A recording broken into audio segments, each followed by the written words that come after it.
Bonjour à toutes et à tous, j'espère que vous êtes en forme. Bienvenue dans cette nouvelle vidéo plomb. Quel type de plomb utiliser?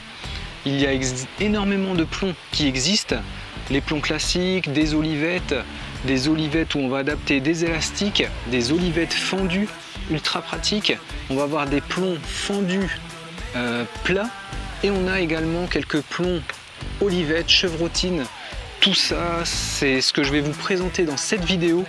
Donc je vous invite à faire 3 choses. Déjà, merci pour tous vos abonnements. C'est juste génial, de plus en plus d'abonnements chaque jour. Carpodrome.fr, c'est partageons la passion de la pêche.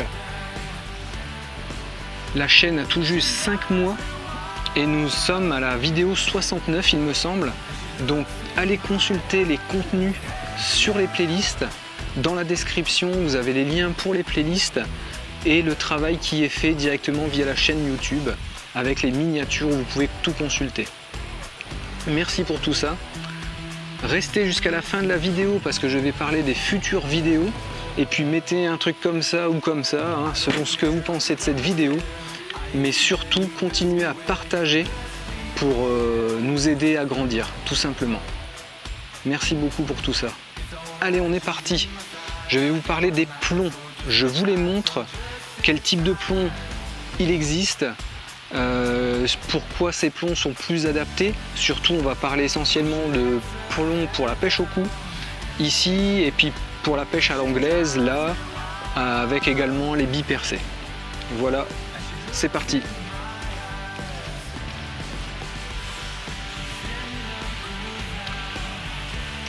Tout d'abord ici, je vous présente les plombs classiques. Vous en avez sous différentes formes. Ça va être du plomb rond, fendu en son centre. Hop. Et il va y avoir différentes tailles. On parle des tailles juste après. Ensuite, vous allez trouver des olivettes. Olivettes toutes petites, mais de tailles différentes, en forme vraiment un peu plus plombée sur la base. Ensuite, ici, vous avez des olivettes inline, c'est-à-dire que le fil va passer à l'intérieur de l'olivette.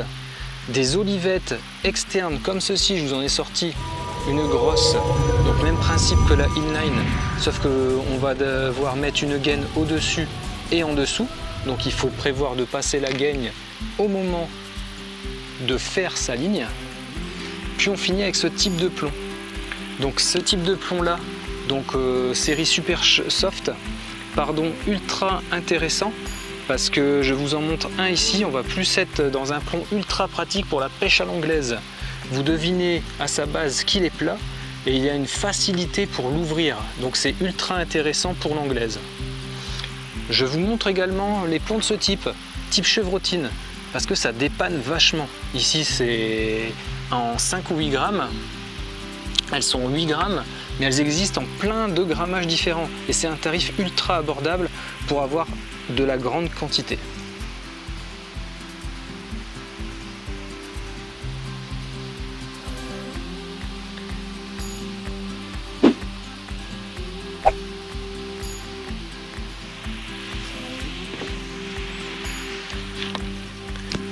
Allez, après cette introduction, on attaque avec les plombs classiques ronds.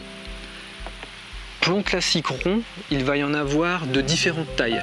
Généralement, vous allez trouver des boîtes multiples comme ça. Donc c'est pour ça que je les ai sorties, hein. Il y en a de plusieurs sortes. Et sur chaque boîte va correspondre des numéros. Ces numéros vont correspondre à un poids de plomb individuel. Le plomb aura son numéro qui correspondra à un plomb. Plus le numéro est gros, plus le poids de ce plomb sera petit. Par exemple, on va commencer généralement avec un plomb de 13 qui va correspondre à 0,01 g.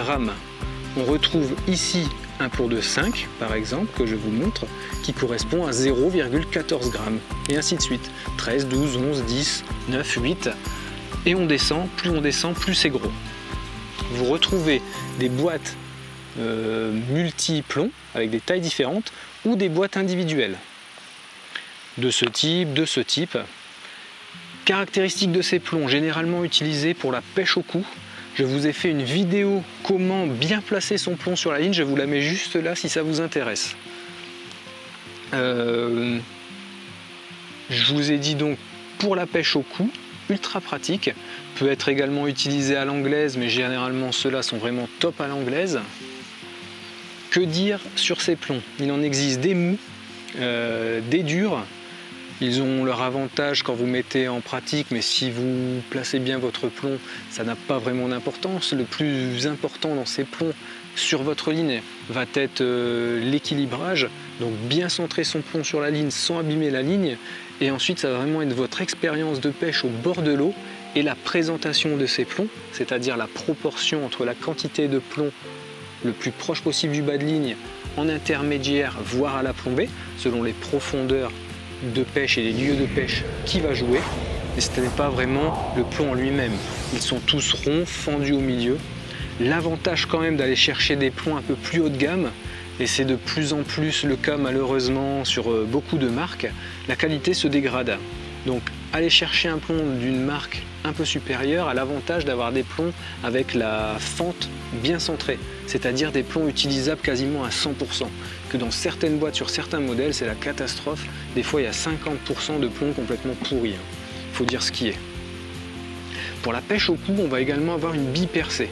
J'en ai pas sorti là, je vous ferai d'autres vidéos vraiment caractéristiques sur tous ces plombs et puis ces stratégies de placement des plombs, parce que là c'est une vidéo générale pour présenter les plombs d'une manière globale, tout simplement. Allez, voilà pour les plombs classiques, pêche au cou, ligne au cou. On va être sur tout type de pêche, mais l'avantage quand même, utiliser plus sur de l'étang faible profondeur ou quand on utilise des faibles poids de ligne. Généralement, on va utiliser ça sur des flotteurs de 0,10 g à 1 g, 1,5 g. Dès qu'on va aller chercher du 1 g 2, 1 g 5, 2 g sur de l'étang à grosse profondeur ou sur des pêches de brème, en canal ou en rivière, on va additionner à ces plombs généralement plus favorisés sur le bas de ligne, des plombs de ce type, donc les plombs olivettes. Alors, avantage de ces plombs olivettes, proposer une grande masse sur une très courte distance, forcément, plus une descente rapide quand il y a des grands fonds. La bille percée a également cet avantage. Attention juste, si je peux rajouter quelque chose à la bille percée, quand vous avez vraiment des gros poids, donc des flotteurs, bon déjà 3-4 grammes, mais si vous commencez à mettre des billes de 0,4, 0,6, quand vous les remettez sur votre kit, généralement quand on pêche à plusieurs kits, les billes peuvent avoir un impact sur votre kit, et j'ai déjà vu plusieurs kits fendre à cause de ces billes percées, qui arrivaient trop rapidement quand on rangeait la ligne sur le kit pour prendre une autre ligne, un autre kit, et boum, le kit se fend. Ça c'est vraiment con. Ça peut arriver sur ce type de grosse silivette, mais beaucoup moins que les billes percées concentrées en très gros grammage. Ce type d'olivette, vous devez passer une gaine avant, en anticipation, mais ça a l'avantage également de pouvoir changer le plomb. Une fois que les gaines sont passées, généralement la gaine, vous allez pouvoir faire correspondre des tailles d'olivettes différentes. Donc là par exemple, vous voyez, vous avez une 2 g ou une 2,5 g ou une 4 g.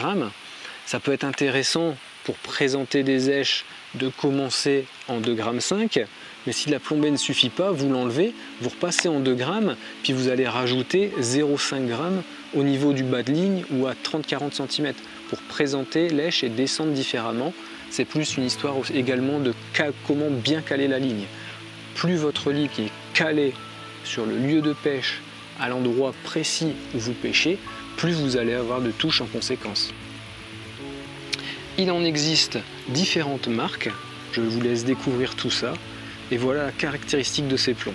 Léger inconvénient de ceux à fil intérieur, on ne va pas pouvoir les interchanger lors de la pêche, mais généralement on a des lignes adaptées et des kits qui sont faits pour.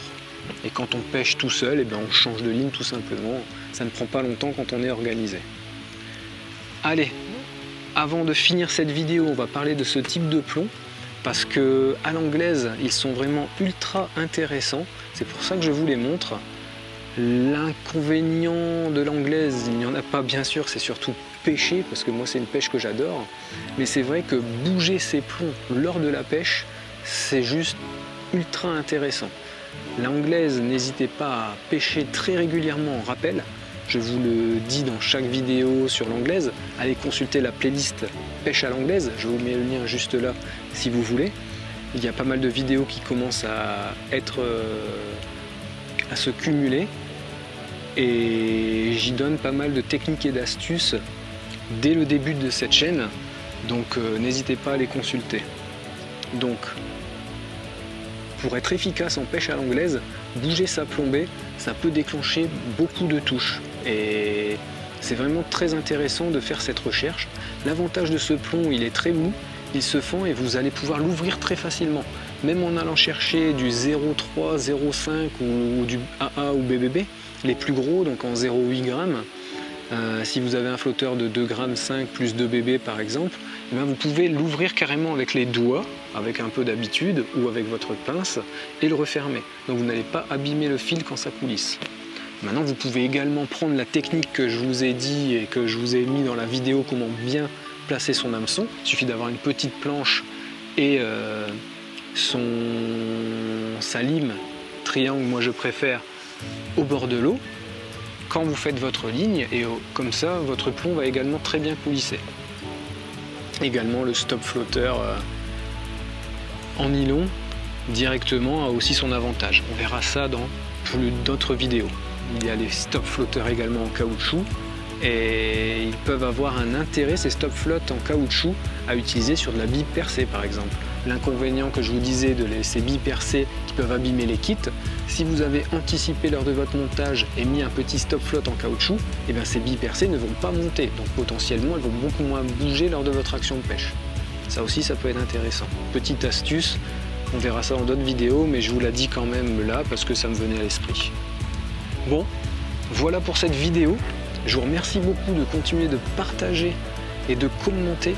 Allez-y, le troisième élément que je ne vous ai pas demandé, c'est commenter, parce qu'en fait ça va également énormément nous apporter en termes de vues et de référencement. Comme la chaîne est toute récente, elle vient tout juste d'avoir 5 mois, et bien plus il y a de personnes qui commentent, qui mettent des j'aime et qui s'abonnent forcément, plus la chaîne va prendre de la puissance et potentiellement rayonner, aider de plus en plus de pêcheurs. C'est vraiment notre objectif ici, aux sources de la Chabanne, donc sur ce lieu de pêche, pouvoir héberger dans un lieu incroyable en plein milieu de la forêt et proposer un lieu de pêche de très haute qualité. Vous retrouvez toutes les informations sur carpodrome.fr. Il y a un onglet spécifique à l'hébergement, un onglet aux vidéos. Je vous laisse découvrir tout ça. Bon, dans les futures vidéos, maintenant, nous allons parler très rapidement d'une vidéo où je vais vous présenter comment monter un méthode feeder, parce que ça c'est quand même vraiment ultra intéressant. C'est très simple. Donc le méthode feeder, en gros, c'est une cage plate où on va mettre l'ensemble de notre amorce plus notre rêche au même endroit. Donc ça évite d'emmêler, c'est des touches beaucoup plus rapides quand les poissons rentrent bien. Ça a ses avantages, ses inconvénients en termes de profondeur de pêche. Je vais vous expliquer tout ça. Ensuite, on va se faire une vidéo défi 2 heures. Je pense qu'on va ouvrir une playlist défi 2 heures. Je vous ai mis la vidéo hier, épisode 2 du défi 1 heure. Donc j'espère que ça vous plaira, un défi 2 heures pour essayer de prendre plus de poissons.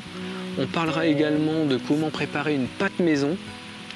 Et on se fera peut-être un défi 1 heure à l'anglaise, parce qu'il y a pas mal de temps que j'ai pas fait de pêche concrètement. Donc là, pendant 3-4 semaines, je vais vous présenter 4-5 pêches couplées à des vidéos techniques comme celle-ci. Voilà, merci de continuer de partager, de vous abonner. Je vous dis à la prochaine vidéo. Faites de vos rêves votre vie. Salut!